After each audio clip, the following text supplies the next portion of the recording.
I'm Trubie with the Reserve Pool, and also here with, thanks to Horsemen Comics and Gaming, and this is my partner in crime, Melissa. Hello. She doesn't like me calling her my wife, Melissa, so I'll call her my partner in crime instead. So, thanks to WizKids, we have Batman packs. We have 15 of them here to open for your viewing pleasure.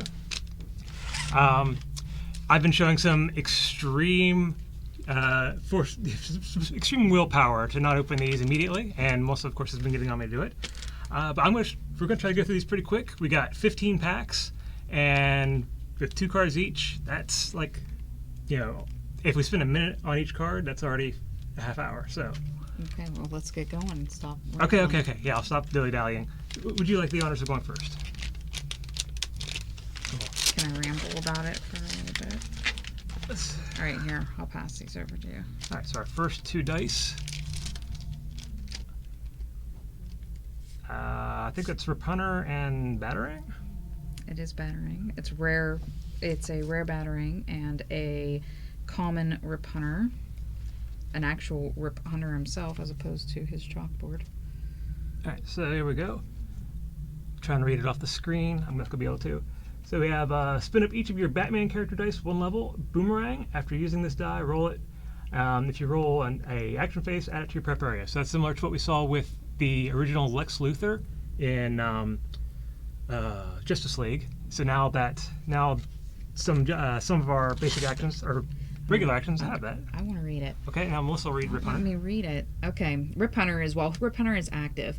Once during your clear and draw step, when you draw dice from your bag, you may send any number of them to the use pile and draw 1 new die for each. So there we go, the Rip Hunter. I love this dude. He's going to be killer with Swarm. Don't worry, I'm going to do my usual more in-depth videos later on talking about team builds. He's someone I'm going to want to build with. He's pretty awesome. There's a screen that we're looking up at if anybody wonders why I'm like staring off into nowhere. I'm not. I'm looking at a screen. Yeah, let's adjust the camera a little bit. Oh, less. So I'm more centered. All right, so next pack. It's Bane, obviously, and I forget who that is. I can't tell you. Thomas Wayne. All right, so we'll start with Thomas Wayne here. He's our first foil. He has Thomas Wayne, Surgical Precision. He's the uncommon. Thomas Wayne has Common Ground. He gains +1 attack and fast while attacking with a villain character die until end of turn. So I think, Common Ground's another new ability for this set.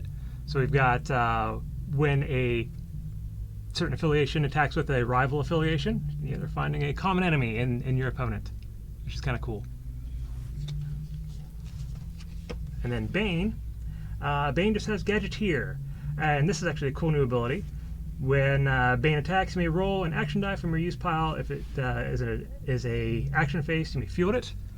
Field it, that means that it has to be a action die with continuous, and that actually is described better in our little insert here. There it goes. Yeah, Gadgeteer down here at the bottom, where it does specifically say a continuous effect. So go ahead, Melissa. We have another Bane and Joker. Thing's sticking. What was our other Bane? Yeah, we got our first duplicate. Okay, so then the Joker. This Bane again. Oh, this is one of these. And we have our first flip card. While the Joker is active, your Batman character dice get +1/+1, or flip. While the Joker is active, opposing Batman character dice can't attack unless your opponent pays 2 per die. Blind jaw with my bald head here. So yeah, we have their side 1. Ooh. And side 2. Trying to line that up nicely there for you. You're very crooked. Yeah, I can't help it. You've never done a lot of indirect vision. No, I have not. This isn't my thing. All right, so next pack. Well, that's obviously the bat signal. And No, I think it's a basketball. yes, a basketball and Mr. Mustache. That little asterisk. It's Michael Jordan slam dunking. So we have Commissioner Gordon, good cop. While Commissioner Gordon is active, your non-villain character dice cost 2 less to field. That's actually a huge card. That is really fantastic because, yeah, he's a 4 cost, but that really lets you revisit and rethink about a lot of the the high fielding cost characters in previous sets, as long as they're not a villain. Yeah, but that's not even Batman. That is anybody. Right. Any non-villain. So that includes... And his field's nice too, 001. 001, yeah, he's got a nice... I mean, it's kind of similar to Nick Fury, but he only helped you field Avengers, and he was 001, and this is field everybody. Yep. The only thing is Except for villains. The 4 cost is a little high, but he's a fist, nice defense on him, so yeah, I like him quite a bit. Let me see that card. Oh, she's already getting ideas. And then Bat Signal with Continuous. And whenever you could use a global ability, you can send this die to the use pile to deal 2 damage to target attacking villain character die. And on burst, also you may flip target character card you control. So that's interesting. So you could actually flip whenever you want, not just at the beginning of your turn. So that's the flip command mechanic, which we didn't cover earlier. It's at the beginning of your turn, you may flip. Oh, we got one. Looks like candy. Let's see, we got a Two-Face and I don't know, an acorn. It is a man with a hat. Okay, we got Two-Face, 2 sides of the same coin. Another flip. While Two-Face is active, opposing character dice lose and cannot gain fast and regenerate. When you flip, he has fast and regenerate. So there we go. Fast and regenerate. And in your turn, yeah, flip. Show his little stat. There you go. Yeah, his stats are the same as in the World's Finest. It's actually a very similar die. Then there's the question. He's Justice League. Question. It's a man with a hat. I thought maybe Squirrel Girl was here and this is one of her acorns. It's a man with a hat. He has Gadgeteer. Whenever you use an action die, he gains +1/+1. I'm waiting to see if he flips.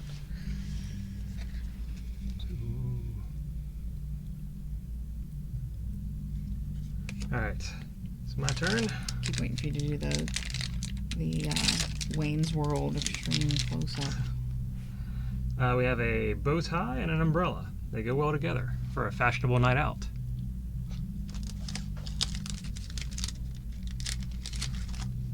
That's the Penguin and Dove, who is a Teen Titan. Melissa has been playing around with Teen Titans for quite some time, so this could be a good addition to her team. So the uncommon Dove, Danger. Sorry, you're seeing this upside down right now. If Dove is in your use pile and you take damage, move Dove to your prep area, and she has a global pay shield. Target attacking character die gets -1 attack. So that's pretty nice. Let me flip it around for our audience here. Ooh. I should be the one doing that. I'm the one who knows how to do indirect vision. And the Penguin, Iceberg Lounge, where he just has Gadgeteer, which lets you roll continuous action dice in your prep area, or use pile, sorry, and put them in your prep potentially. Oh, she's not a bow tie. Those are her eyes. Yeah, I know. It looks like a bow tie, but it's actually her eyes. She's got a lot of defense. Yep. And we actually just recently spoiled the super rare White Lantern version of her, and on her level 3, she has a 10 defense. She's kind of crazy. Nightwing and... That's got to be Killer Croc or Scarecrow. Okay. What do you think, Killer Croc or Scarecrow? I'm going to guess Killer Croc. Maybe because the card's in front of me. Oh, we got a shiny Killer Croc. He's blank. He's still shiny, though. He's still shiny. Upside down. There you go. And then we have Nightwing. This one's the common. He's another flip. When Nightwing is active, the first action die you purchase each turn costs 1 less. Or flip, while Nightwing is active, the first action die your opponent purchases each turn costs 1 more. Pretty cool there. There you go. There. see the stats. I'd probably keep him more often on the things costing one less face. But I don't know. I mean, I guess you pretty much know when you're going to want to buy a basic action. So there's first couple turns where you might buy one just because you don't have anything else to do. All right. So next up we got, well, let's see, Captain Cold. No, Mr. Freeze and Bleeding Superman.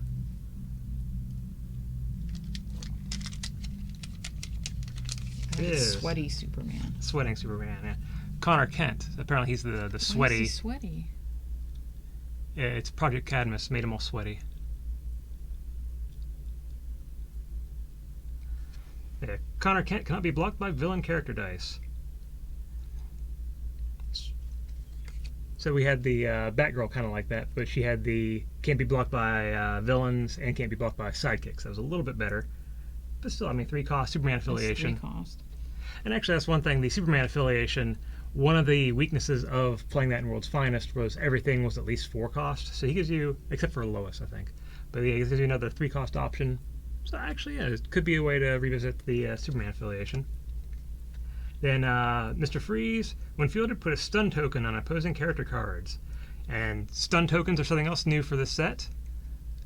So basically, when something is stunned, it cannot attack or block, and the opponent has to spend 2 colorless energy in order to remove that stun token. We're still not quite sure whether they stack or not.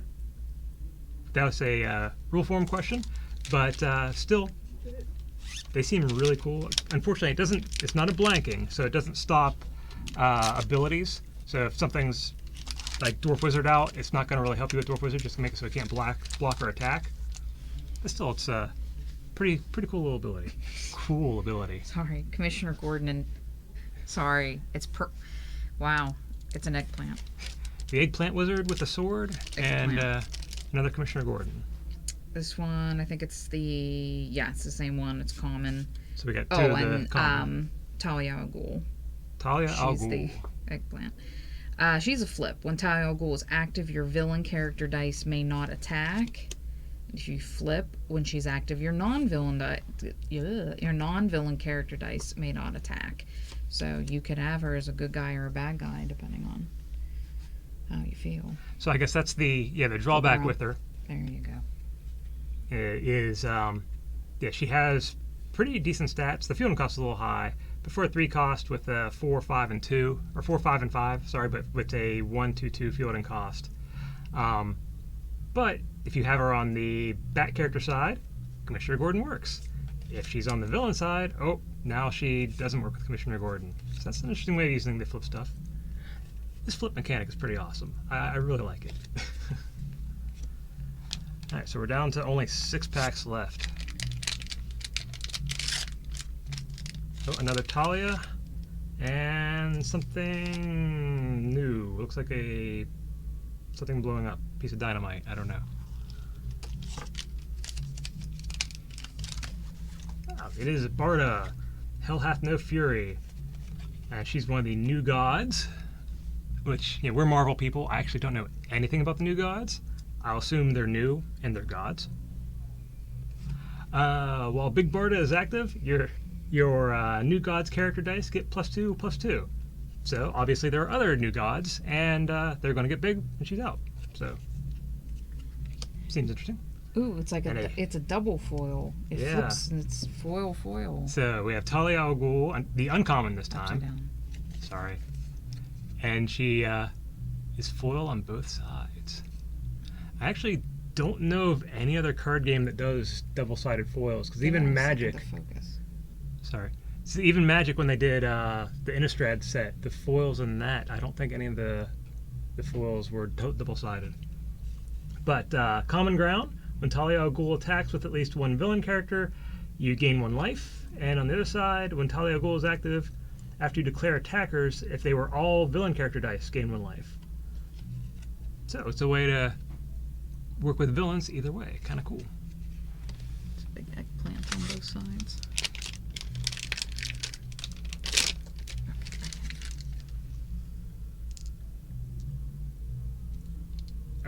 Yeah, I've got no idea what Oh, we these got are. Wolverine and somebody's mask. Yeah, Wolverine and Kamen Rider. Oh, it's got another Teen Titan, Hawk. While Dove is active, Hawk gets +2/+2, and he has a global pay a fist. Target attacking character die gains +1. Character die may only be targeted by this global ability once per turn, so you can't go crazy and pump him up to throw 5 fists down. But you can throw it on a bunch of different characters. So. That says that for different. Yeah, you can. Character dice may only be targeted by this global ability once per turn, but if you've got like 5 sidekicks, you can target 5 different sidekicks with it. And then we have a shiny Hawk Girl. When Hawk Girl attacks, spin that die up 1 level. This is Justice League, a low cost Justice League. That's actually pretty nice. I think yeah, the Justice League with this set and having Katana in the last set and Dr. Light, there's a lot of really good Justice League characters now, and the Superman from Green Arrow Flash that gets +1/+1 for each Justice League character. But I'll go over that on a build.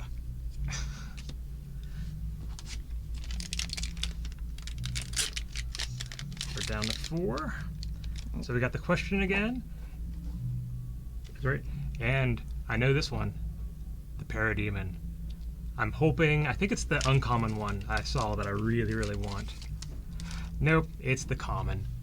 But still, 3-cost Swarm. I love Swarm. The uncommon one is the one that does damage every time you get a Swarm trigger. That was spoiled on Tom Vassel's wonderful video. So once I saw that, my mind was blown. I'm still hoping that it comes out in here.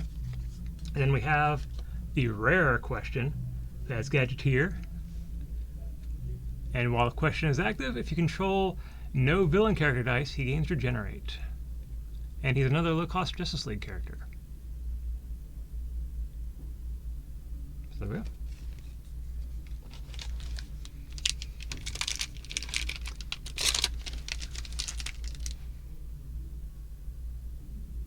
Somebody jumping and a prism. I think the one's Catwoman. I don't know what the other one is.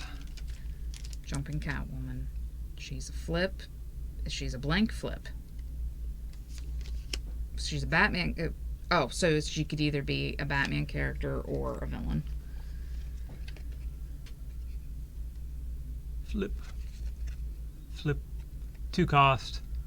Her 2 fielding costs there on the level 3s. Really kind of rough for the stats, but I think that's sort of the point. She's only a 2 cost, and she gives you a flip capability. So. Then the other one was Darkseid.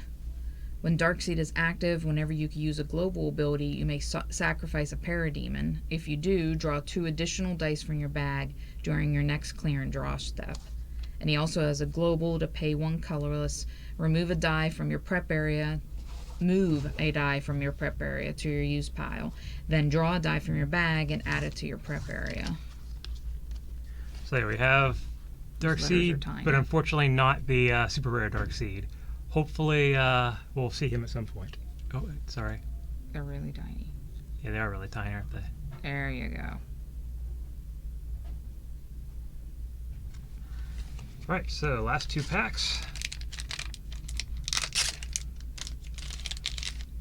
We got another Catwoman and Ra's al Ghul. We saw that icon in the previous Green Arrow Flash set. So we have the uncommon Catwoman. Here is once again a flip card, and this one, while Catwoman is active, she gains +1 attack for each time you flip one of your cards. That's pretty cool. So if you make a flip team, you can make her really big at the beginning of each turn. And while Catwoman is active, she gains +1 attack each time you flip one of your cards. Okay, so it's the same thing, but just different affiliations. And then Ra's al Ghul. While Ra's al Ghul is active, opposing non-villain character dice get -1 attack, and pay a mass, target character card loses the villain affiliation. That's the first time we've seen something that takes away the villain affiliation. Takes away an affiliation at all. It's a very cool card.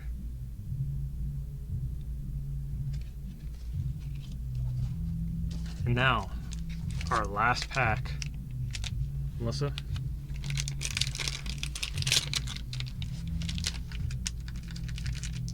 do we got? We got 2 mummies. Yep. It's always disappointing when that happens. You get double the same, and you know neither of them are super rare. And then we got Hush. He's a bad guy. When fielded, you may KO target Batman character die of equal or lower level, or while he's active, if a Batman character die is in the field zone, KO Hush, and add a die from your bag to your prep area. There we go. A 2-cost villain. And I mean, there are a lot of Batman character dice. This is something that it could be useful. Because this is a Batman set.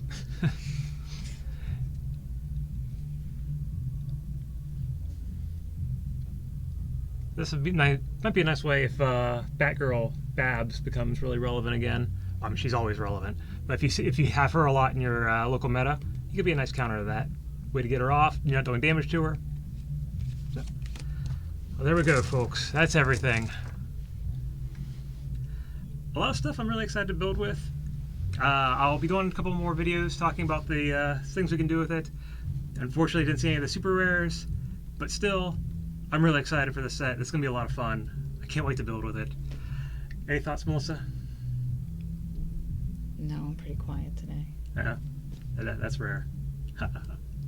Now I'll get beat after the camera goes off. But, well, thanks for joining us, folks. Hopefully everything goes better next time. Yeah, obviously a little bit of a comedy of errors here, but I think we did okay. I hope. I'll look at the footage afterwards and see how horrible we did. See you next time.